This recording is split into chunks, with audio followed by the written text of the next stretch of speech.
কবি শঙ্খ ঘোষের বদল। এখন আর আমাদের কোনো অশান্তি নেই, কেননা আমরা দল বদল করেছি, হয়ে গেছি ওরা। সেদিন সারা রাত জুড়ে চলছিল সেই দল বদলের উৎসব। পাল্টে যাচ্ছিল ধ্বজা, থমথমে উল্লাসে ভরে যাচ্ছিল প্রাঙ্গণ। আর গান আর হুল্লোড় এবং জয়ধ্বনি আসছিল ভেসে, আর ভোজের সুবাস।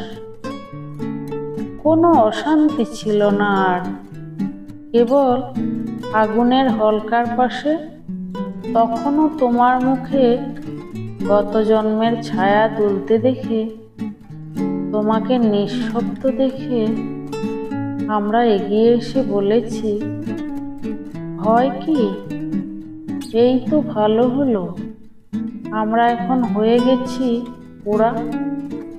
আর কোনো অশান্তি রইল না আমাদের।